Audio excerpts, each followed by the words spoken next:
you would please bow your heads. Dear Lord, thank you for bringing us together tonight to do the work for the city which you have laid out for us.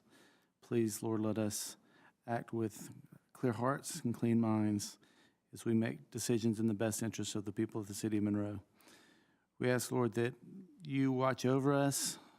You actually give us the strength and intestinal fortitude to do what is right, to do your will. And we thank you for always listening to our prayers. Amen. I'm going to call this meeting to order of the March 8th, 2022 City Council meeting. Let the record reflect that all members of the council are present. And I need a motion for the approval of the agenda, please. Move to approve. I have a motion by Mr. Little. Is there a second? Second. A second by Ms. Malcolm. Is there any discussion? Hearing none, all in favor signify by saying aye. Aye. All opposed, like sign. Motion carries. That passes. Moving to the approval of the consent agenda. This is the council minutes and the redistricting workshop. Council minutes, Planning Commission, Historic Preservation, Downtown Development, and CVB from January. I need a motion for approval of the consent agenda, please. Move to approve. A motion by Ms. Malcolm. Is there a second?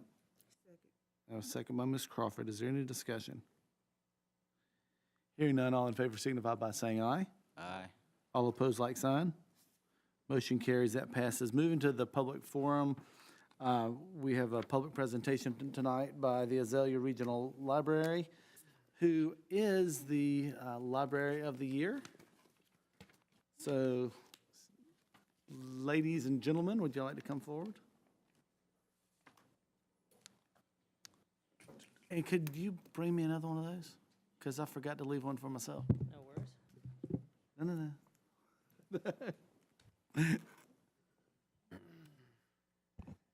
I think everybody knows Blake. He's been with us leading the team on Spring Street for a while. Hey, everybody. Thank you for coming. Of course, it's good to be here. Well, John already stole my thunder since we won Library of the Year, if y'all didn't know it. That's awesome. There's a very nice trophy in my office down at the library right now, so if anybody wants to see it, please come by. That's good. I want to spend a little bit of time telling y'all about how good we are, and then I want to ask y'all for something. So in addition to all the things that y'all probably know that the library does, in the last year we've expanded a few things. We added something that's called a play card. It's a pilot program that the state of Georgia let us be part of, which is basically a digital-only card that is offered to every public school student in Walton County. So in the last year, we've had about 10,000 students take advantage of this program that allows them to have a digital-only free library card that allows them to check out materials from any of the Pine libraries with no fines or fees. So it's a very good thing. We've seen a lot of people coming into the library that for one reason or the other have never been there before because they've been able to participate in this program. And it's been pretty great. We've also been part of the state's Tech Lending program, which has been allowing people to check out launch pads and tablets and various devices that they can get from the libraries, which has been very successful. It's given a lot of access to things to people in the community that otherwise wouldn't have that. And it's there, so if you know anybody who has that need, please send them our way. The main thing I wanted to talk to y'all about tonight is the expansion that we're hoping to do for the interior of the library. Y'all know we've done a lot of programming and things over the years, and we are hoping to add something called a makerspace into the library. It is a combination craft, STEM, workspace area for children or anybody in the community that wants to be able to come in and work on the things that we can put in that area. It's sort of a craft area inside of the building. And we are hoping to make a small interior modification to the building. The area up at the front there, if you look in your packets, there's a page that says Create, Explore, and Event, Makerspace. We're hoping for a small amount of money from the city that can be matched by the state to put doors into that area that will allow us to close off that space. So for any interior inside the building programming we're doing, things like story times, movie nights, Master Gardener lectures, anytime we need to close off that area where people can use it, that would allow us to do that and not be disruptive for the rest of the building. So basically what we're talking about is turning that front area into the building into an enclosable space with some sliding doors. And if the city's willing to match half of the money for that space, then the state will cover the other half. So we're basically talking about $4,250 and then $8,500 total, counting for the state match. And it'll let us do all the cool stuff that we do better. So if y'all are willing to consider it, I'd appreciate it. Okay, That definitely is wasted space there, And, yeah. for the most part. I mean, well, that area that we have up there now, we have the young adult collection and a couple of tables, but if we open that up and turn that into a dedicated program space, it'd make my life a lot easier if nothing else, because I won't have to move chairs and tables every couple. okay. Is that it? That's it. Are there any questions from Blake? We will discuss that 4250. I think it's a great idea. And I appreciate what you've done over there. I mean, that was just a vital part of our community, and I appreciate the fact y'all are there. Good deal. Thank y'all. Come see us. Blake. Yes, sir. Moving to public comment, we had no one sign up tonight. So we'll move to our business items. I need a city administrator update, please, Mr. Probst. Thank you, Mayor. I see Sadie has joined us. Wanted her to give an update on our comprehensive plan and what's going on with it at the moment. Yes, thank you very much. We had our last public engagement meeting at Team Up Mentoring, and then we had our steering committee meeting last Friday. So we're getting close to the plan being formalized into a draft version. And so the last public engagement opportunity will be March 18th. That's a Friday. It'll be here in the council chambers. It's from 4 p.m. to 7 p.m. It's a drop-in kind of open house. They'll have all the components of the plan spaced around the room, and they'll have a consultant or a staff person there who can kind of answer questions and take comments and make notes. So this will be the last public engagement piece. The steering committee will meet one more time, and then they'll have the draft before all of you for review. So we're getting close to having all the input put together with the consultants. And so far, we're really pleased with how it's going. So be happy to answer any questions you may have. Are there any questions for Sadie? Yeah, so on the April 12th meeting, I think it is, Maryland's going to be coming and giving a big update there, around 30 minutes. So. How did you feel the one went at Team Up? I mean, I know it went well, but I had to scoot out a little early. Was there anything that surprised you? Not surprised. The best feedback is once around the tables they started working with the maps and defining the character areas. It was good. It's heavy in planning, so it's hard for the average citizen to engage because so much of it is heavy in planning details and transportation and those needs. But the feedback was really helpful, and the steering committee took it a little further when they met and kind of went further with the map. So I'm really pleased with how they're kind of identifying the areas of the city, and then within each of those character areas, they'll have lists of suggestions of how each of those areas should grow over the next several years. I appreciate your following through with that. We miss you already. In brief, too, we have been working with Walton County on the eastbound on-ramp. We've gotten through, or they're almost through with the property acquisition for the Home Depot area. Finishing that up this week, and then that keeps us in the funding cycle to have that contract let this year, this summer. So that's a biggie to get that moving forward with the state covering almost all of the construction costs there. You remember we entered that into that agreement, I think, in late 2018. So we're finally seeing it through 2022. That's all I have for right now. Are there any questions for Logan? Thank you, Mr. Probst. Mr. Bailey? Thank you, sir. Quick update, Cdbg 2020 is moving along. We've got an estimated completion date of sometime in June of this year. That'll be final milling, paving, everything done. They are making good headway. They're working in tighter areas around Mobley Circle right now. But they've got multiple crews on site, and they've actually done a very good job from what I've seen and from what different areas and different residents in that area have said.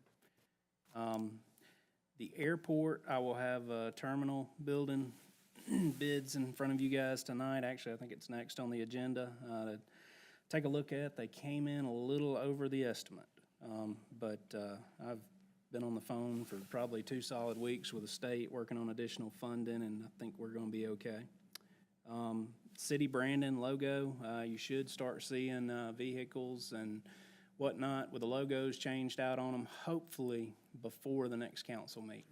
We are working on our final bids and getting everything done. The entrance sign that we've been working on at across from Bojangles, we've got 4 rough concepts right now. They're working on kind of building those last 2. I kind of started sketching just a little bit, and we've come up with some different options we'll take a look at. Parks, we've had some good headway with Matthews. The disc golf course has new signage. The restroom site is being prepped. The concrete pad for the new pavilion was actually poured today. The lake has been stocked and beds put in place, so everything coming along there. We're on schedule. Once all that's done, hopefully we get to the paving and the moving of parking lots, and we are essentially finished with that project. Street, stormwater, we've got a couple of alleyway projects coming up. We're waiting on an easement for one, and then weather to work with us and cooperate on the other. LMIG, I think the schedule's looking like maybe June of this year to work on those areas.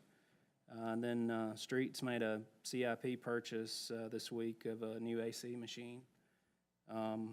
And then the only other thing is the Great American Cleanup Week, but I think Danny, the mayor, will take care of that here in just a little bit. From Leanne earlier, the car show may be moved this Saturday to the 19th because of the way the weather looks with wind and temperatures and precipitation. So we'll take a gamble perhaps on the 19th, but I'll send that out officially maybe in the next day or so. So any questions, I'll be happy to answer. Are there any questions for Chris? You did say Matthews had the pad paved today? The concrete pad for the new pavilion was poured today, Excellent, thank you. prior to the rain, thankfully. Perfect. Moving to departmental requests, you want to go ahead and talk about the terminal building? Okay, I tried to warn you with about 30 seconds ahead of time. I had reached out to several of you today to discuss. So the estimate on the terminal building was $550,000, but like everything else, it's come in over budget. The actual bid was $845,310.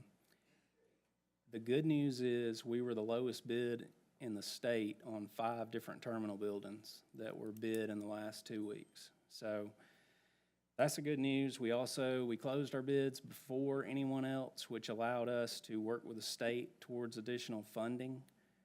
Originally, our portion was $137,500. Currently, with state funding, it would be $207,536.78. If you'll flip to the next to the last page, I think there's a breakdown of where the actuals are. AIP funding, we were able to use $166,000. State is actually bumping their grant numbers to $623,000 roughly. So that leaves us with that $207,000 that is our responsibility. Terminal building, something that's been on the CIP radar for my involvement since August of 2015 at the airport. It was always one of those far out kind of projects, meaning time, not concept.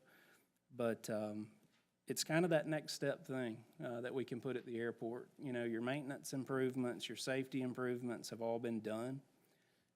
We don't have a very big project for the 23 fiscal year for the airport. It's design only. So this increase in funding by the city wouldn't be a huge impact for the airport as far as hurting future projects.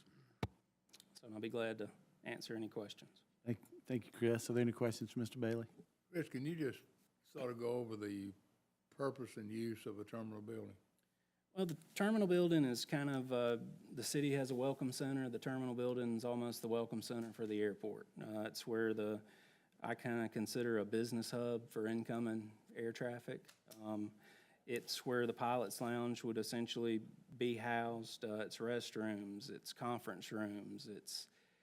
It just allows us to take that next step to potentially encourage corporate traffic, hangars, planes, that tax that we would increase to come to the airport. Currently, we do not have that type. I mean, we have a small pilot's lounge that sits on the side, but it's literally a sofa and a chair.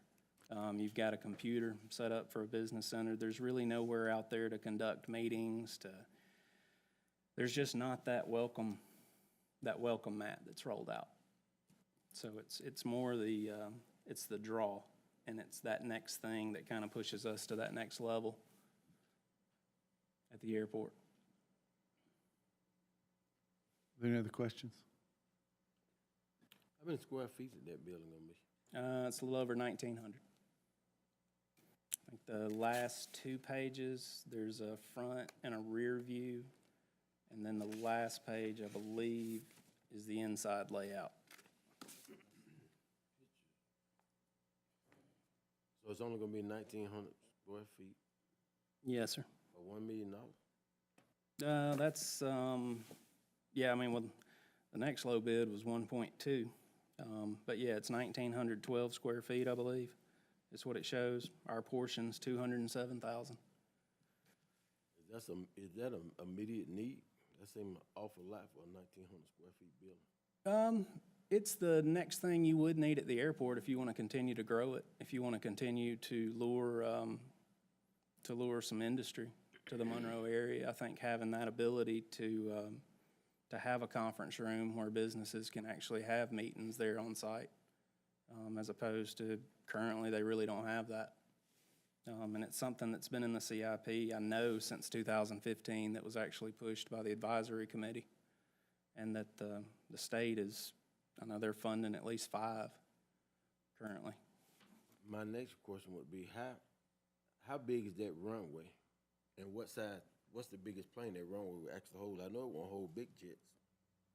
It'll hold King Air, right? Yes. It's 5,000 feet long, which puts us at a business level 2 airport, which will take your King Airs, I mean, I don't know necessarily the terminology, but it will take some of your larger kind of passenger, or not passenger jets, it would just be your business jets. Like a Learjet. Mm-hmm. Yeah, we've It's- had I several mean, it's not gonna flying. bring in the Mac Daddies, but it brings Right. in the nice corporate jets.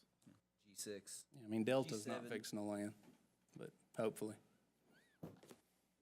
It's $1 million a foot, you know. The G7. But yeah, I mean, the prices are consistent with what they've seen around the state. They're looking at anywhere from $300 to $350 a square foot to build it. Our 207,000 is far below what we could pay to actually build one. So it'll cost us $207,000. Correct. The rest of it'll be, $750,000 or more, And it's all funded by the state and the federal government. If we didn't have the grants coming in, that'd be a hard no from us, right? Oh, absolutely. This. So what's a square foot cost at $210,000 for 1,900 square feet? Anybody got a calculator in their head? $100. Like $100 a square foot. $100 a square foot? I'm doing it quick. And right now, residential building costs are about $240 a square foot. Yeah. That's a pretty good deal. So are there any other questions? Would anybody like to make a motion? I'll make a motion to approve. I have a motion to approve by Mr. Dickinson. Is there a second? Second.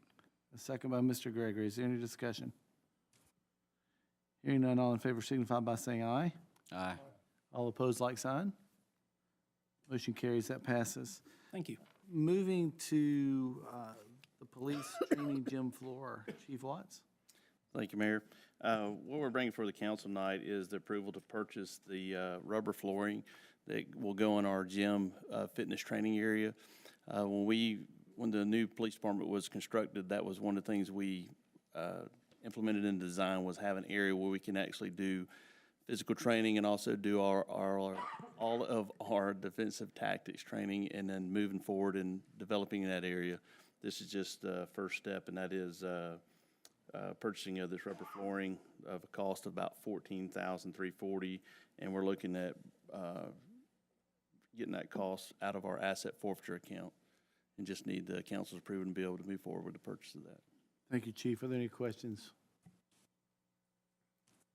Move approval. I have a motion to approve by Mr. Bradley. Is there a second? Second. Second by Mr. Gregory. Is there any discussion? Hearing none, all in favor signify by saying aye. Aye. All opposed, like sign. Motion carries. That passes. Moving to Public Works, Great American Cleanup Work. Danny, you want to take this one? Yes, thank you, Mayor. We're asking your approval to designate the week of April the 18th through the 22nd for the Great American Cleanup Week. Transfer station opens up and allows citizens to come by and help spring clean and dump all of their items for free. Perfect. And on the April 22nd is Earth Day, so we're participating in that event. Great. And we'll have the 19th, the car show, the 23rd, our community cleanup as well. Yes, and we will be open from 9 to 12 on that 23rd. Are we going to put out roll-off dumpsters anywhere this year? Not like we did a couple years ago. That was pretty rough. That was a lot. Yeah. So we collected over 1,000 tires, and That we didn't want. that was pretty challenging. So we probably won't do that, but we'll make any other container available if we were asked to do. Okay. Thank you. Are there any questions for Danny? Will y'all be accepting tithes this time? You can bring up to 10. Anything over 10, there'll be a surcharge for it. Okay. Any other questions or comments? If not, I'll entertain a motion. Move to approve. Motion to approve by Ms. Malcolm. Is there a second? Second by Ms. Crawford. Is there any discussion? Hearing none, all in favor signify by saying aye. Aye. All opposed, like sign. Motion carries. That passes. Thank you, Danny. Moving to the additional CIP funds for the purchase of bucket trucks. Mr. Thompson. Thank you, Mayor. As it seems with everything we're purchasing now, the cost has gone up from the time we got this approved in the CIP process to the time we actually went to get the PO. What we got approved from bid back in budget process was $323,500, and now the cost is $340,066. This is for two bucket trucks. One is 37-foot, and one is a 55-foot. And to let you know, the 37-foot truck, if y'all so approve this, will be delivered in 18 months. And the 55 will be delivered in July of 24. Okay. Are there any questions for Brian? These prices are locked in. They're not, As locked in as they can be, Mr. Little. they're not reserving the right to raise it. Right, we're just giving a PO. We're not giving a check. So if they go stupid on us, we can always just void the PO. But they can sell it to somebody. They're not going to be too mad. I move to improve the. I have a motion by Mr. Little to approve. Is there a second? Second. Second by Mr. Gregory. Is there any discussion? Hearing none, all in favor signify by saying aye. Aye. All opposed, like sign. Motion carries. That passes. Moving to utilities purchase of the Z-Quorum streaming products and support. Mr. Thompson. Thank you, Mayor. This is well, we've talked about TV a lot over the past few years. This is a streaming product. The streaming product has been running in Logan's office for the past few months. We've looked at multiple streaming products to be able to sell over our fiber and over our cable TV system. As you know, our existing TV product is just economically and technologically untenable. So we've been looking for a replacement. If you do approve this, we will roll this out to our fiber customers first. We will come with a retail rate, which will be at or lower than our existing rate with a much better product, hopefully in May. I just need to go ahead and make this purchase to get the hardware here. It's going to take several months to get the hardware here before we can launch this product. Logan can probably speak to this as well as anyone. He's looked at it as much as anyone in his office, along with my staff at their home. We did have some issues with the product initially, and the vendor has really worked with us and got the product up to what I think is a Class A product. Logan. Yeah, like I think I told you all a while back, swing by the office upstairs. You can play around with it, but it's a pretty slick product. Has that more TV feel. It doesn't have 1, 2, 3 on the remote, but it has a remote. You can scroll up and down, you can record shows. It's very much like a Dish Network or something along those lines. So it's a pretty slick package, and we can price it much better than our current cable offering too. So how many how many city residents currently have fiber? Oh, about 250, 300. I think that's our number. I can get you that exact number. It's in that ballpark. 240? Beth's got a better mind for numbers than I have. But we would roll this out to our cable modem customers once we launch it and see what the impact to the system will be. But like Logan said, this is something that we have really been pushed by our customers, that they want a more TV-type experience than the normal streaming product. The normal streaming product, you're controlling it with your phone or your TV remote that you have. This can be that. It can be that streaming over your phone, or it can be what Logan said, a more TV-type product. This is $80,000, I'm not gonna say that's a low amount of money. Some of the vendors we looked at, the equipment costs were $500,000. And then the month-to-month costs were much more expensive. This is a local company that we've worked with for over, when they're out of South Georgia, worked with them for over 15 years. They've had a good record with us, and we may actually be bringing some other products back to buy from them shortly to save some more money. The $80,000 we're looking at here, I know it covers equipment, but is there also an additional monthly fee for the service? Yes, sir. So the $80,000 is just the upfront cost? Yes, sir. There is a programming fee, which is less than the programming fee that we're paying now. Programming fee we're paying now, Debbie, you could probably get a little closer, but it's well over $100. So whatever programming fee we pay is per house? Per customer. Well, okay, yeah, I'm sorry. So whatever that programming fee is, how long is that guaranteed? Believing the proposal is 2 years. But we would build the rate to where it takes care of that. But again, it's substantially lower No, than but what we're paying I'm now. not arguing about it. I'm just wondering, I know that when I read this, they're responsible for negotiating rates with providers. That's right. So if provider rate goes up, Then our costs go up, just like it does today. so the rate's not guaranteed for 2 years then? Well, the incoming rate is, but eventually it would roll back in the rate. The quoted rate, there's some quotes in here. It says the basic package, the core, whatever. Wholesale rate, are those the rates we're looking at Yes, sir. for the package? For the It's package. not by provider, it's by the By package. package. Yeah. And it's a substantially better package than we're offering today at a substantially lower rate than we're paying today. What Now, would- what you're not seeing there is the off-air cost that we will have. We will still have to negotiate with the off-airs, the 2, 5, 8, 11, 36, 46s. That number But is we not won't have embedded to- in that number. We won't have to negotiate, like, for instance, the ABC suite that ABC had ESPN. We won't have to Disney. deal with ESPN. We Because won't that have to went deal up with all this. $6 a month Right. 2 months ago. Oh, it goes up every month.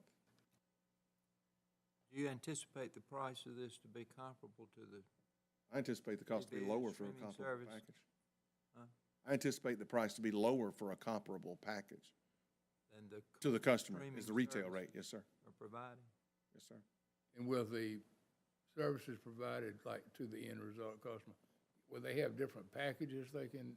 Yes, sir. They're listed in the, I can pull them up right here. Hang on. It says there's a basic package, a core package, and a core plus package. Yeah, the core, the wide open package, which is what Logan has in his office, even has some of the movie channels embedded. And, trying to get to the package here. I don't have my reading glasses, so.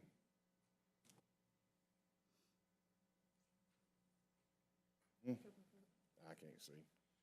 I can't see it well enough to tell you, but what I will tell you is the packages that are included have more channels, have better channels, and have better service than what we are providing today.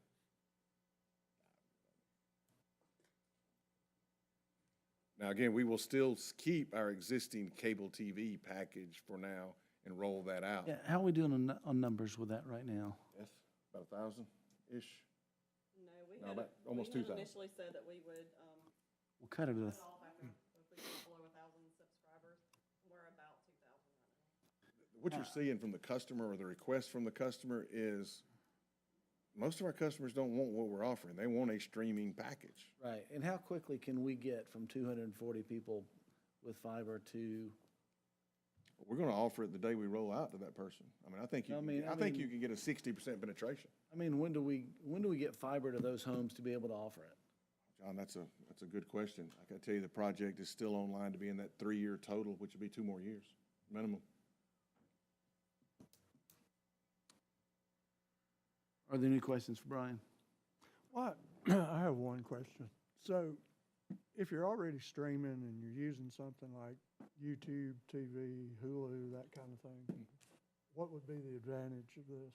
One bill, that's what my customers tell me.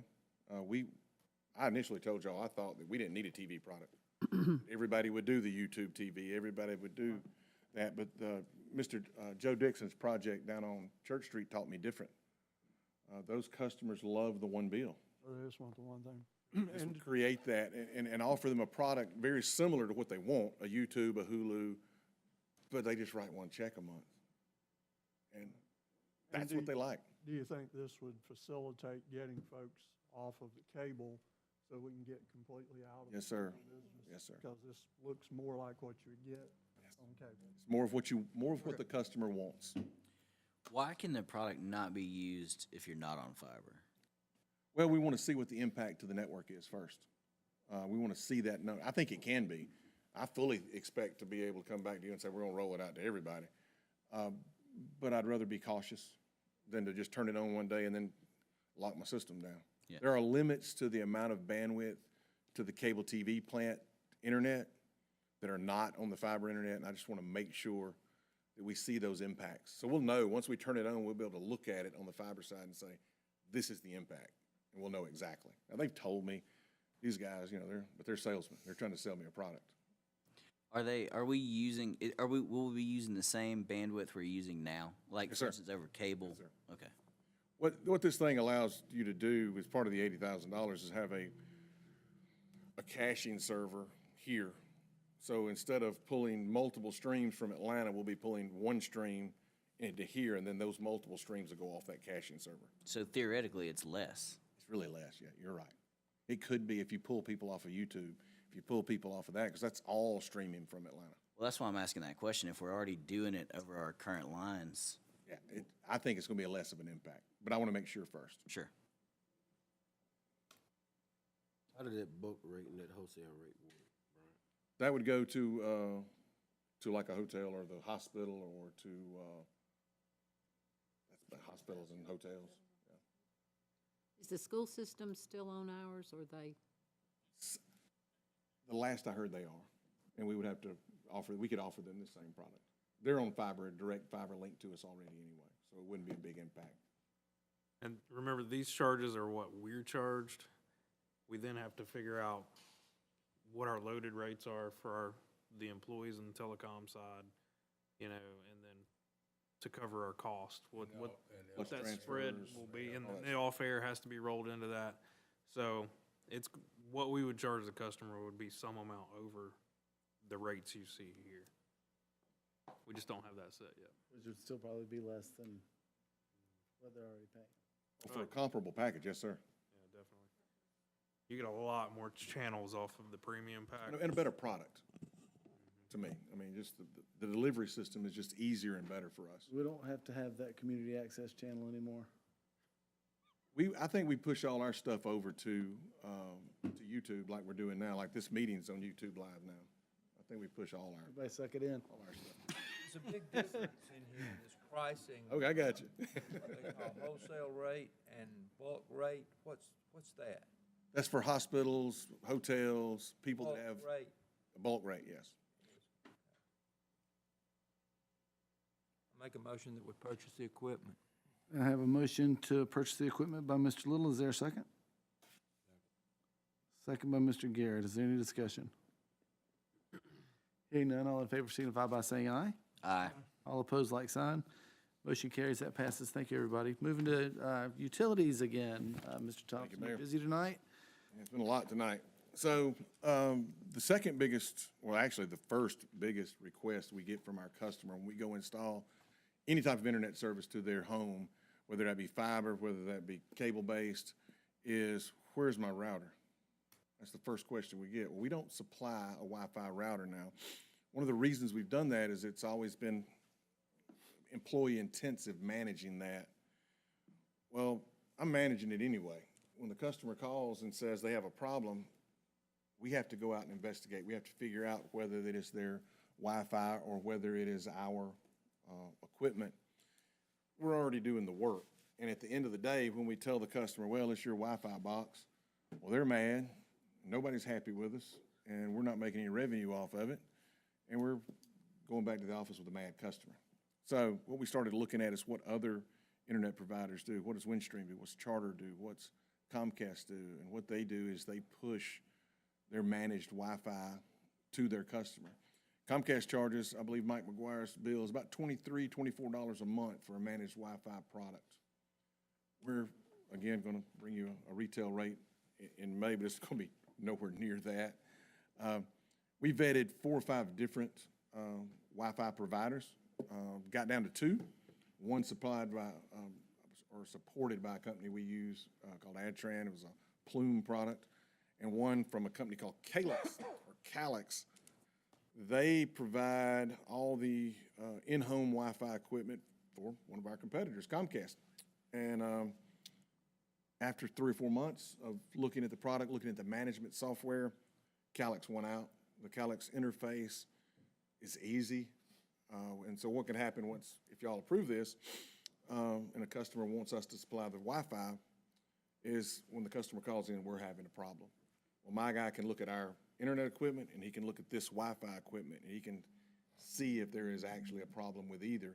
If there is, he can fix it remotely, 90% of the time. And if there isn't, we can do a truck roll. The other issue is that they've already fixed is we got small houses, we got big houses. In a small house, one unit works fine. Well, in a big house, you might walk to the other end of the house, you got or you got a TV down here that gets no internet. On this side of the house, you got great internet. We don't have a solution for that problem for that customer now. Well, with the Calix system, you'll have a mesh system where you can put extenders throughout the home. Now, all this comes with a price. As what LJ Telephone does is they charge you one fee for the main unit, and then for every additional mesh unit you have, it's another fee. So there's a revenue stream to pay for this. With our proposal here from Calix, there was a fee put in, a very low fee to make sure it would be a payback, and I believe the payback was in 36 months. I think we can go a little bit higher than that and get a 24 to 28-month payback and give our customers what they want. They want us to provide the Wi-Fi.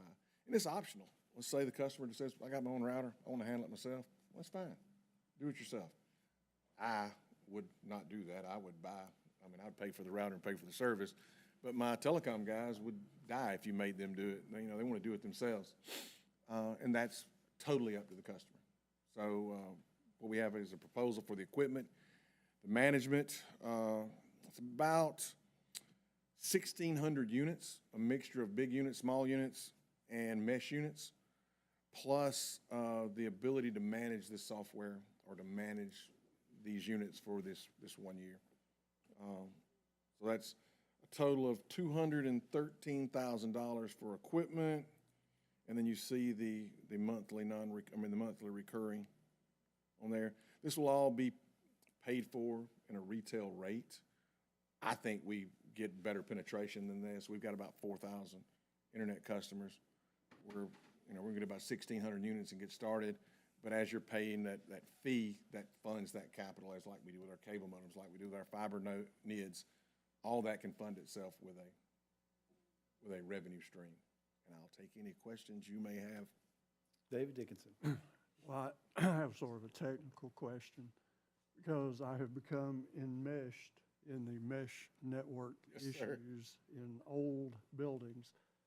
So will this system have different types of mesh networks? Right now, we're looking at, and I might have to call Mike out here to answer that question as specifically as you need, but right now, we're looking at the gigaspires, which are the big unit, which starts it off, and then it has two different types of mesh to handle what I think you're talking about. In the older houses with the lath and plaster, it causes some issues. Yes. And, Do not go by the Aero Mesh. Right. Network system. It will not work in an old house. older houses with that lath and stuff gives this trouble, gives everybody trouble, but I believe we'll be able to approach that problem better with this system. Okay. You want to call Mike?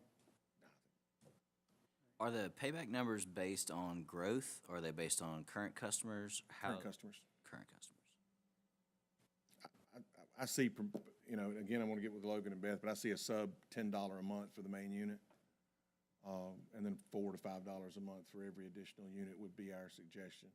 So what happens for our current customers if they decide they want? They want it, You just call us us up. hey. We'll call them up and bring it to them. We get a call, multiple calls daily about Wi-Fi issues. First answer we're going to give them is, if your Wi-Fi router's got a problem, here's our product to solve that. And so I think you'll go through these in the first 6 to 8 months, getting those customers. So this isn't going to be something that folks are just going to naturally go, hey, I think we need to do this today. It's going to be. When they they'll do start it having a when- problem, we've got a solution now. So if I'm going to do a new router, whatever it's called, with the city of Monroe and one booster, I'm gonna call it that, what is my cost gonna be? Well, again, we'll bring those options to you in May, but I would say sub $15, $16 for that cost would be our more than likely the number we bring you. That's per month. Per month. You gotta look at a brand new meshed routers system is what, David, you paid for one recently? $300-400? Depends on how good a one you get. Anywhere from $200 to close to $1,000. Yeah. But in your house, you're probably more Probably than paying 200 $250. in most average, Depends on what kind of house you get. average house. Not these old If you have an antique. old house, $200 system will not ever work. No, but in the newer houses. Yeah, that'd work. A newer houses, I would see the single unit, you're going for the $250 regular unit. In our average customer, that's what they go for. And if you're looking at $10, $12 a month, and you don't have to deal with that, and if it breaks, we bring you a new one. If there's a problem with it, we fix it. I'd pay it. I'd love to pay it. Are there any other questions for Brian? Any comments? Any motions? Move to approve. A motion to approve by Mr. Gregory. Is there a second? Second. A second by Mr. Dickinson. Is there any discussion? I'd just like to make sure we get a report after 6 months, once we start installing, just to see where we are with it. All right. Ms. Malcolm, I think we will pass these things out like hotcakes, just from the request of our customers. Beth can probably add that to the metrics each month in the finance report. Yeah, good idea. Any other comments? All in favor signify by saying aye. Aye. All opposed, like sign. Motion carries, that passes. Again this week, moving to old business again this week, we'll move to table River Point. Do I need a motion to table that? Yes, they have requested tabling to the next month as we continue to work on water, sewer, and traffic negotiations within that development agreement. I'll take a motion. So moved. Motion by Ms. Malcolm. Is there a second? Second. Second by, we're going to give that one to Moshe Crawford. All in favor signify by saying aye. Aye. All opposed, like sign. Motion carries. We'll revisit that next month. Moving to new business, the appointment of the tree board. I think I might have mentioned this last month.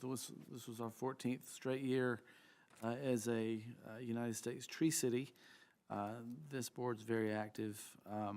Krista Carroll has resigned her position on the tree board that was to expire March 1st, 2023, and Lynn Laird would like to serve on the tree board. I need a motion to appoint Lynn to fill the unexpired term left vacant by Krista Carroll to expire on March 1st, 2023. Move to approve. Second. I have a motion by Ms. Malcolm and a second by Mr. Bradley. Is there any discussion? All in favor signify by saying aye. Aye. All opposed, like sign. Motion carries. That passes. Also, just so you know, Chris Bailey will be taking Sadie's place on the tree board, and Brad Callender will be taking Brian Thompson's seat, even though Brian argued and wanted to keep the seat on the tree board. Moving to the second reading of the zoning ordinance code text amendment. Are there any questions regarding the ordinance? Would anyone on council like to have it read? If not, I'll entertain a motion. Move to approve. Motion by Ms. Malcolm to approve. Is there a second? Second. Second by Mr. Gregory. Is there any discussion? Hearing none, all in favor signify by saying aye. Aye. All opposed, like sign. Motion carries. That passes. That was much easier, Paul.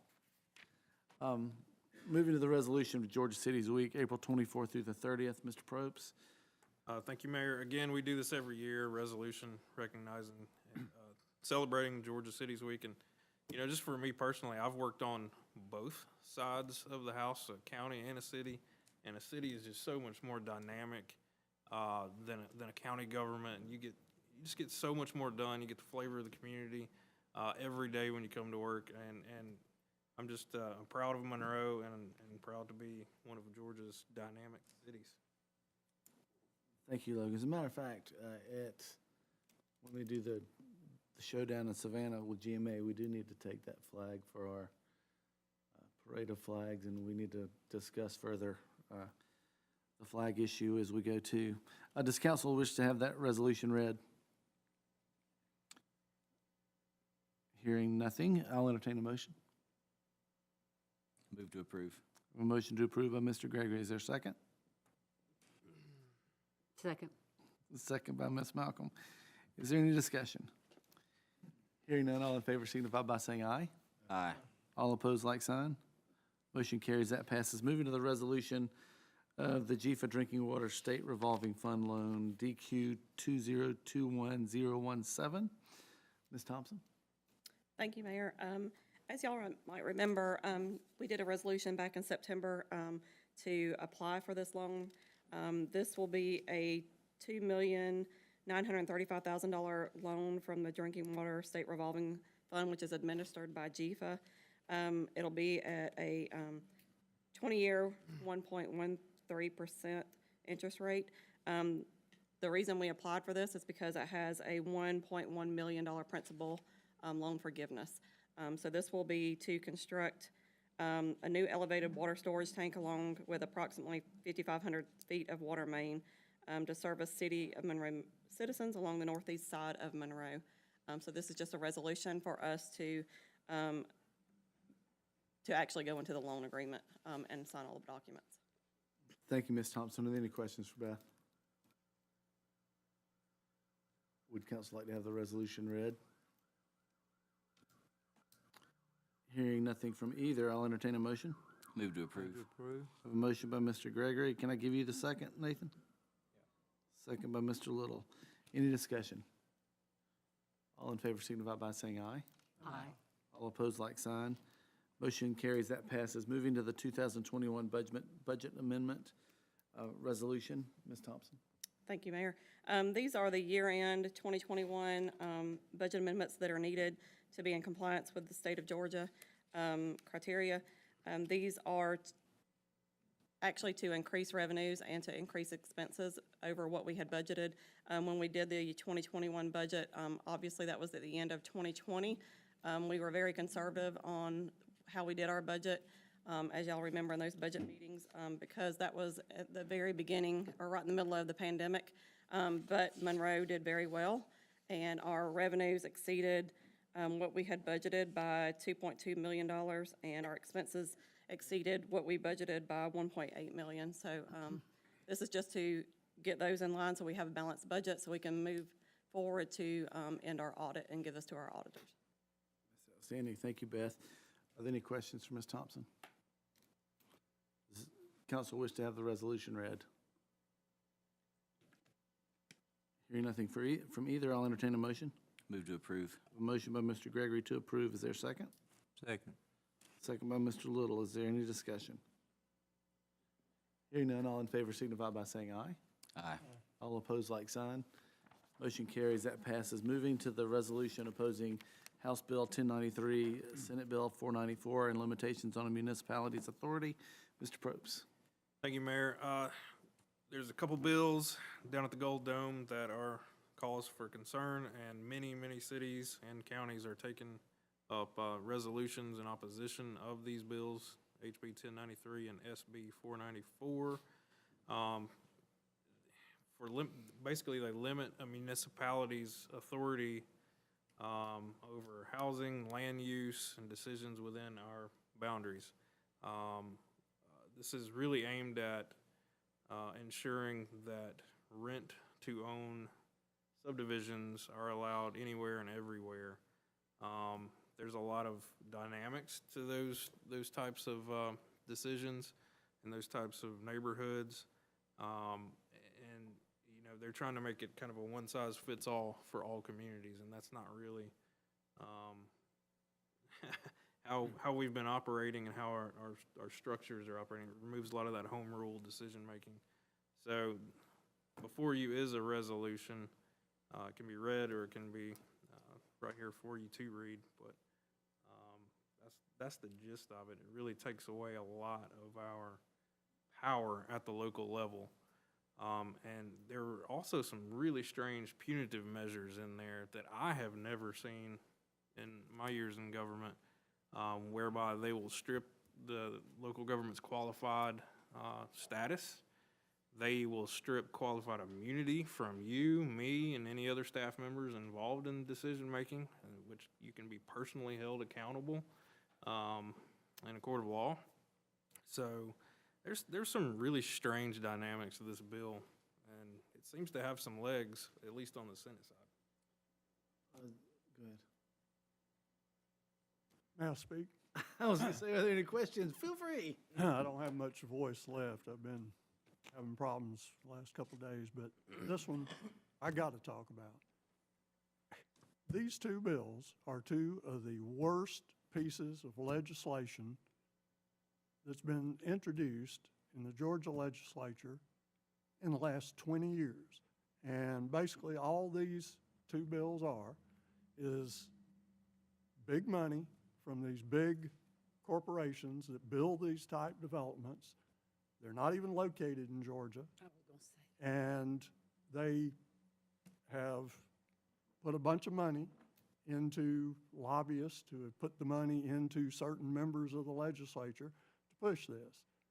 It offends me because these are legislators who will tell you, oh, I'm all for small government and local government and not centralized big government and all this. Bull. That's exactly what this is. It's take the power away from the people, take the power away from the cities, take the power away from the counties, and give it to a bunch of people who've gotten a bunch of money to fund their campaigns so they can sit in their seats up there. It's awful. And I'm fully prepared to make the motion that we adopt the resolution. I would like to, I'll come back to you, but I would like it read, if you I don't would mind. too. I think it should be for the public to understand. I'm sorry, Paul.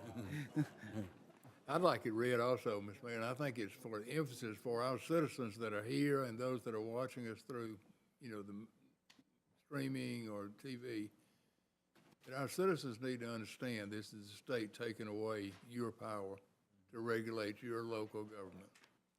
And I would hope that our citizens that might be listening in tonight, as well as those that might read about this in the media, which will cover it very well, I'm sure, that they contact Representative Williamson and Senator Cowser, our local representatives, and let them know that the citizens of Monroe should be the ones in charge of Monroe and not legislators in Atlanta.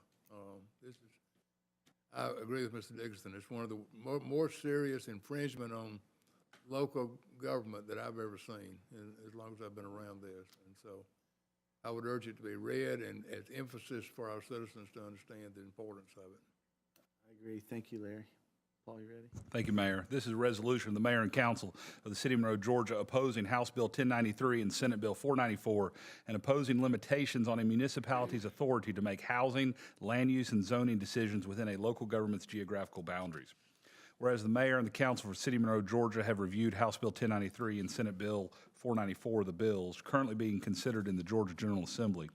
And whereas the bills would prohibit local governments from addressing newly developed corporate rental subdivisions through any regulation, restriction, or condition that is not the same for single-family residential areas. And whereas the bills are aimed at allowing unlimited access for corporations to develop build-to-rent subdivisions, which vary greatly in price, quality, management, and tenant protections.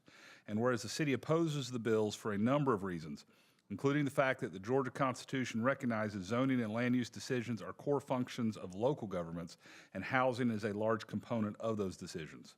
And whereas local elected officials are responsible for ensuring affordable, predictable housing options within their respective communities, and whereas such housing and land use decisions are best made at the local level through comprehensive planning and citizen input, and whereas to ensure vibrant and sustainable communities, local governments require flexibility to decide what is appropriate for their communities' neighborhoods, and whereas no city or county in the state of Georgia has taken action to limit the rights of a homeowner to rent out property through a long-term lease agreement, and whereas homeownership is a financial asset that historically has been affordable to all economic levels, and whereas rising costs in construction, land, and materials are pushing the reality of homeownership further from the reach of more and more Americans, particularly young families, and whereas homeownership and the growing equity value it provides is a source of capital for families to start businesses, send children to college, build retirement nest eggs, provide financial resources during financial emergencies, offer an asset to provide services such as assisted living or nursing care, or cover a myriad of other financial and economic resources to weather life's challenges. And whereas the City of Monroe's housing mix is currently far greater in proportion of rental units than owner-occupied units compared to Walton County, the surrounding areas, and the state of Georgia. And whereas these and other benefits are why preserving opportunities for home ownership has long been a high priority of public policy in the United States, and whereas good public policy requires a balance of housing options to meet individual needs, however, the bills remove local decision-making from the type and mix of housing available, and whereas the superiority of local determination of the type of housing available in a community is one reason why local government control of zoning and land use is enshrined in the Georgia's state constitution, and whereas the removal of local oversight and the negating of local policy goals inherent in the bills allow outside forces to determine the type of housing available in a community with no need to work with existing community stakeholders wishing to have a voice in the process. And whereas protecting property rights is an important component of good public policy, but good public policy also takes into consideration the property rights, property values, and the neighborhood characteristics that purchasers relied on when investing their life savings in their current home. Now, therefore, be it resolved by the Mayor and Council of the City of Monroe, Georgia, that this governing body hereby objects to and opposes any legislation or act limiting a local government's authority to make land use and zoning decisions within its geographical boundaries. And be it further hereby resolved that a copy of this resolution shall be delivered to each member of the Georgia House of Representatives and Senate representing the City of Monroe and made available for distribution to the public and the press. So adopted this 8th day of March 2022. That is the resolution, Mayor. Thank you, Paul. I appreciate you reading that. Are there any questions for Mr. Rosenthal? Mr. Dickinson? Move to adopt the resolution. Is there a second? Second. I have a second by Ms. Malcolm. Any discussion? Hearing none, all in favor signify by saying aye. Aye. All opposed, like sign. Motion carries. That passes. Thank you, everybody. Moving to the disclosure of a potential conflict of interest related to the 2022 Cdbg application. To acknowledge the disclosure of the potential conflict of interest related to the 2022 Cdbg application, disclosing that Councilmember Tyler Gregory is a subcontractor for Allen Smith Consulting, who's handling the 2022 Cdbg application for the City of Monroe. We will refer to Mr. Gregory. Thank you, Mr. Mayor. As required by the Georgia Department of Community Affairs guidelines for conflicts of interest, I publicly disclose that I am a subcontractor for Allen Smith Consulting, Inc., who is handling the 2022 Cdbg application for the City of Monroe. Furthermore, I declare and publicly disclose that I was not part of the meeting or selection process which chose the proposed target area. I will also abstain from voting on any matters regarding this project during the application phase and of it if it is funded. as well as the selection of Alan Smith. That's not on there, but I was in no way involved in any part of that. Thank you, Tyler. I appreciate you doing that. There's no action needed on that. Moving to the resolution of the 2022 CDBG application. Ms. Thompson. Did you want to talk about this? The resolution for the application of the CDBG 2022.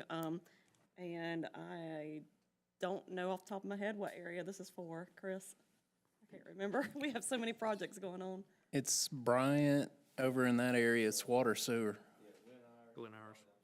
No, it's Bryant. Stowers, I think that's, and parts of Glen Iris. Edwards, Bryant, Stowers, parts of Glen Iris. Sewer rehab. Thank you, Rodney. Sorry, Beth. Are there any questions for Rodney? Mr. Mayor, sorry, before we go forward, I just want to make sure, I did not see on here, I also do not work on that project in any way when working with Alan Smith. Just want to make sure that that's clear also. Thank you. Yes. But that's just a sewer rehab. We're not doing any new construction over there? Okay, are there any questions for any of those concerned on that wall? Does council wish to have the resolution read? I don't. Okay. Hearing none, I'll entertain a motion. I'd like to recuse myself, Mr. Mayor. Yes, sir. Gotcha. Thank you. Move to approve. A motion by Ms. Malcolm to approve. Is there a second? Second by Nathan? Yeah. By Mr. Little? Any discussion? Hearing none, all in favor signify by saying aye. Aye. All opposed, like sign. Motion carries, that passes. Moving to the opioid settlements.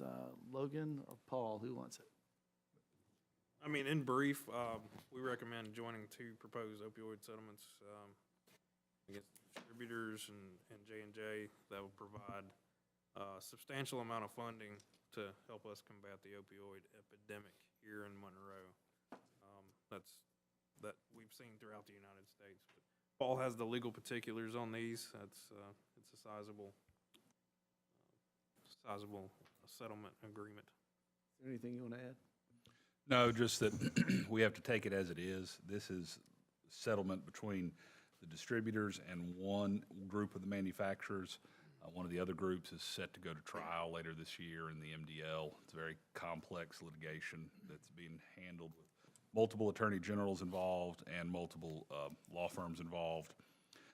But we would recommend that you adopt this because we had talked about this 2 years ago, I think, when sort of the plaintiffs' firms were running around doing this, getting all this, and our advice was don't get in it right then. It'll most likely come down the pipeline with class action or MDL, multi-district litigation, which is what's happened. You've got these settlements. We're a very, very small percentage of a 25% allotment for the cities, which comes out of a 2.5%, 2.788% allotment to the state of Georgia. So essentially, rough numbers, if my math is right, there's going to be about $160 million going down to the cities of Georgia eventually, and this is spread out over time. It's not one lump sum payment. It's spread out over a good bit of time, like almost 10 years. But if my math is right, it's about $250,000 plus that would ultimately end up at the city. It does have to be used for very specific opioid epidemic abatement procedures that are outlined under the trust agreements, and we can get into those with Ms. Thompson once the money starts showing up. But most likely, I'm just guessing, one of the easiest ways to do it is through public safety's budgets, because they're going to be your primary folks coming into contact with people that are having problems with opioid addictions. So I'll be happy to answer any question. We do recommend that you adopt the agreement. It does have to be opted into by the end of this month, so this is your chance to do it unless we call a special meeting sometime before March 31st. So we would recommend that you agree to consent to drop into the distributors settlement and the J&J settlement. Thank you, Paul. Is there any questions from Mr. Rosenthal and Mr. Probst? Mr. Mayor, I'm going to recuse myself from discussion and voting on this due to some stock holdings in one of the companies. Yes, sir. My understanding that the amount of stock does not caused me to be required to recuse myself. However, in discussions with the attorney, our code on that is a little fuzzy, so I will recuse myself for ethical reasons. Yes, sir. I appreciate you doing that, Mr. Bradley. I'll entertain a motion. Move to approve. Have a motion to approve by Mr. Gregory. Is there a second? Second by Ms. Crawford. Is there any discussion? Hearing none, all in favor signify by saying aye. Aye. All opposed, like sign. Motion carries. That passes with Mr. Bradley abstaining. Moving to Phase 2 traffic calming bid awards, Mr. Probst. All right, finally, Phase 2. These are before us. I've been talking about it for a long time now. I would recommend the approval of the award to Triscapes.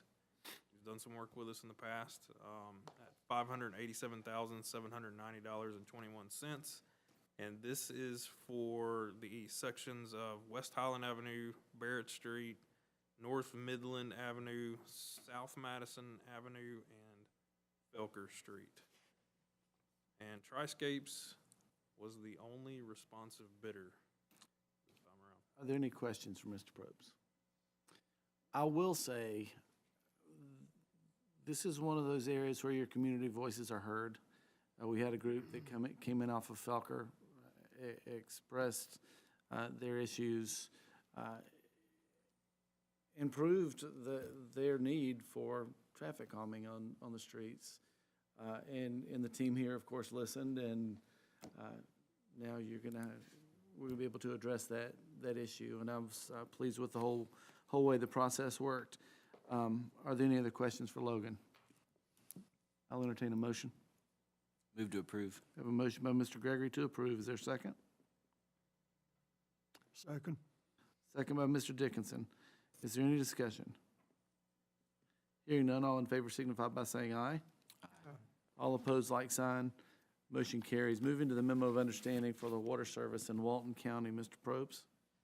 All right, we were approached by Walton County Water and the chairman about being able to serve 3 parcels out off Macedonia Church Road out in northeast Walton County. Our lines are less than 1,500 feet from these homes. Walton County is like 2.5 miles, I believe. Isn't that right, Rodney, from these 3 parcels? The amount of money for them to install these services right now would just be astronomical on the county and the residents. So, I mean, the ultimate goal here is to provide people with water. Their wells were not viable, so it just makes sense for us to just drop some surplus pipe in the ground and serve people with water. At the end of the agreement, basically, we can serve them until the county gets there. That's the general agreement. How long that'll be, I don't know. Could be 5 years, could be 15 years or more. It's a lot of line for them to run, but tap fees will be paid to the city, and then the county would eventually buy us out when the time comes. Works for me. Are there any questions for Logan? Hearing none, I'll entertain a motion. Move to approve. A motion to approve by Mr. Dickinson. Is there a second? Second. Second by Ms. Malcolm. Sorry, Tyler. That's all right. Any discussion? Hearing none, all in favor signify by saying aye. Aye. All opposed, like sign. Motion carries. That passes. Thank you for doing that, Logan. Moving to district items. Does anyone have anything to report from, we'll kind of go in order. Ms. Malcolm? Ms. Crawford? No, I don't. Mr. Boyce? No, sir. Mr. Bradley? Nothing. Mr. Garrett? Checking to see with Dan, did y'all get a chance to look in to get in the cameras over there? But they keep dumping over there on them. Yeah, we still working on it. Just trying to find a good location. That's been the issue. Unless we go on private property to install. So what we're probably gonna do is to install a temp pole and then install it on the right of way. Okay. Thank you, Danny. Norman, you got anything else? All right, thanks. Tyler? Thank you, Mr. Mayor.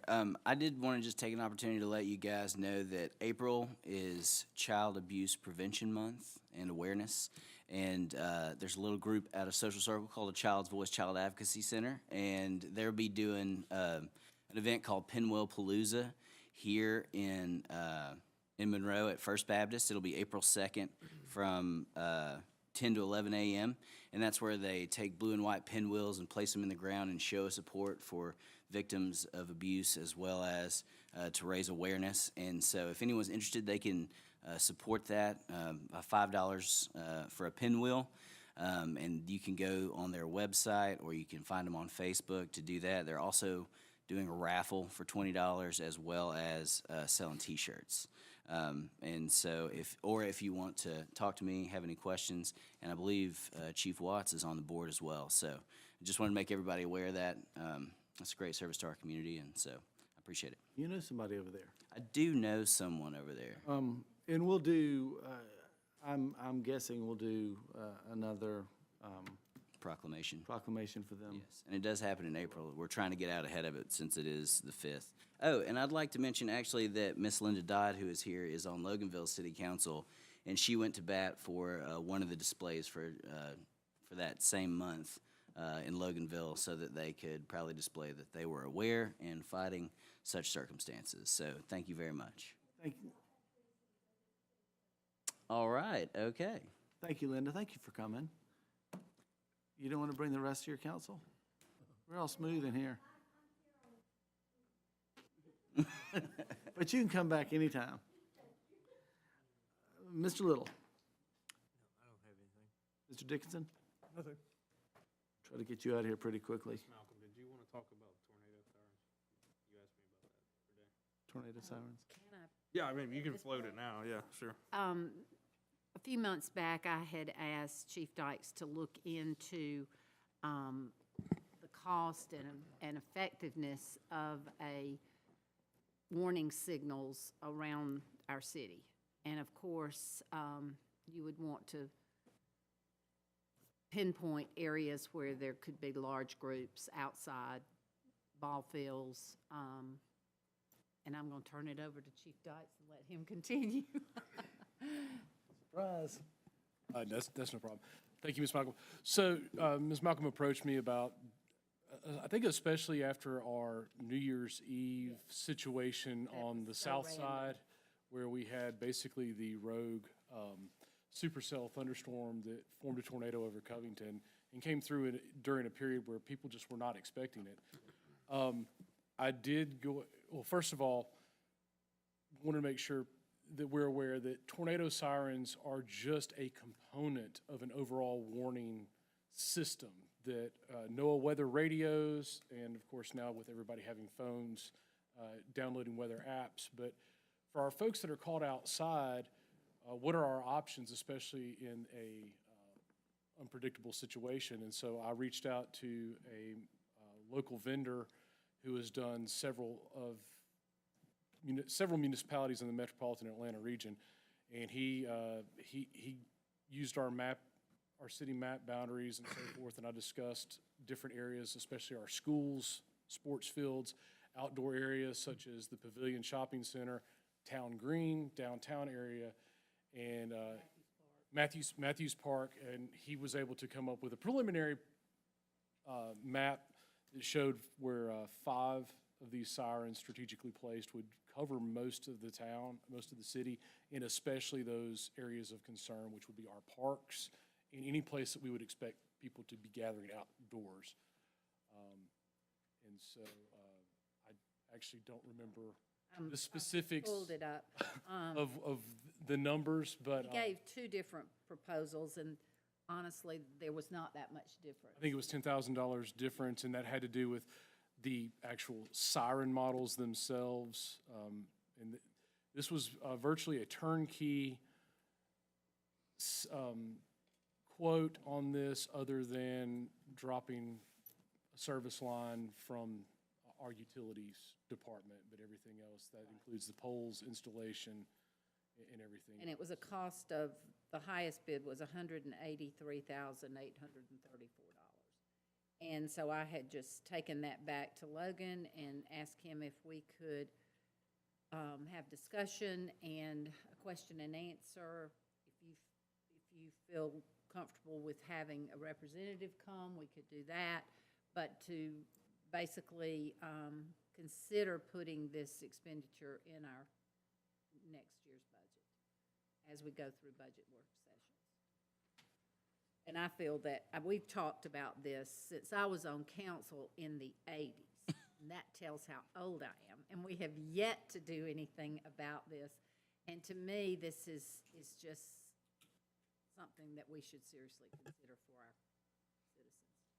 citizens. Is it a high-pitched kind of siren, or is it low? You know, they've got like a bass one. The first time I ever experienced that was in Athens, and apparently the point of that is that it goes a further distance without having to put multiple sirens. So I was just wondering, how does the system work, or do we know? So both, I have not heard the tones on these, so that's an excellent question for the service, Rep. The rep to do. But both of these, the maps, and if y'all want a copy of the maps that he made, they basically took our city limits in a topo map and mapped out with both models how far the sound waves are projected to go. And he even included, he said, the placement from west to east is also impacted because most of our storms move that way. So wind direction in a typical manner would be easterly winds, and so that's going to carry your sound further east. I mean, they've got a science behind how they do that, but these are just the sirens. There are two models that are out there right now. One is just the sirens that spin, and the other one has the voice. They're solid with voice amplifiers and so forth, but that takes it up a whole different notch. These are just the ones that revolve, I think, 3 times every minute, so that you're getting 360 degrees of warning. And actually, one of the neat things that he did tell me about was that each of the sirens contain a software to where they're individually activated. So, of course, now that the National Weather Service has progressed to doing individual polygons for warnings, instead of it being Walton County is under a tornado warning, where it may only be the city of Monroe North, it would actually alert if, let's say, the city was split in half, between half the city was under a tornado warning and the other half was not, it would only activate the sirens that covered the areas within the warning. So there's a lot of technology that's involved with this. It's come a long way since the 1960 civil defense air raid type siren. How are these activated? They are cellularly, I mean, who's responsible for turning a siren on? It is activated through the software from a NOAA activation. So the same software that causes your phone to go off if you're under a warning automatically triggers it. There's no one here that has to turn it on, which is the major, that's another important point, because you can't, in the event of a severe storm, there may not be people around to physically activate it. And so they trigger based on NOAA's, however NOAA broadcasts that out. And this is not tied into any other, like, phone or like the Code Red, whatever that. No, sir, this would be. Popular a couple of years ago. Right, this would be in addition to, again, talking about the outdoor sirens, they're not the primary means of notifying folks that are inside a building. It's just to notify folks that are outside. So, ideally there would be everybody would download weather apps. They would have NOAA weather radios in their home. This is just another component. It's not competing with those, or if that's what you're asking. Sorry to get off in the weeds, but it was a request from Ms. Malcolm to study for next year, if not sooner. Right. Because it is. I know could we be an had important some feature. overages from budget, and it's just how we spent all that prioritize tonight. that. Yes. Mr. Mayor? Snorted, yes, sir. Sorry, could I, 2 more things? Sorry to interrupt the snort, but So, speaking of sirens, I would like to say, Chief, that one of your guys was coming down the middle of downtown while we were out having dinner, and I very much appreciated the fact that they didn't just lay on the siren the entire time, but they just, kind of staccatoed it as they went down through there, and that was nice, because it was like, you definitely know that the cruiser's coming, that the lights are on, and so props to your guys for that one. And the other thing is one more event in July, which you sent out an email about, Mr. Mayor. Habitat for Humanity is partnering with several different people to have a housing fair over at the Boys and Girls Club. It'll be July 23rd, so I just want to let everybody know that that's coming up too. Scratch that one. I'm out. I only have one thing. We have the GMA District 5 spring meeting here. Debbie, I'm sorry if I've not told you that. That will be April 21st. I think she was having it catered by Blue Rooster, so I will get something out to each of you in writing in the next few weeks. But that's our general area. Linda Blackinger's been the president for years. And I came on last year as third vice president, and due to people resigning and not getting reelected and all that good stuff, I've moved up to president, and David Keener from Social Circle is our first VP. I think Robert Poe's coming out of between. We're pretty much going to be dominated from our little area. So that's it for me. I need a motion to adjourn to executive session for personnel and legal issues. Let me just comment that I'll just ask Andrew to send you the information that he was able to acquire, and that way you can also study it. And hopefully we can get it on the budget agenda for more discussion. Perfect.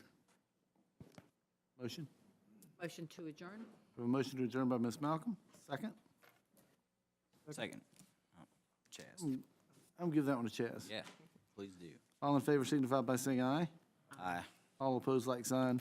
Motion carries. That passes. Thank you, everybody.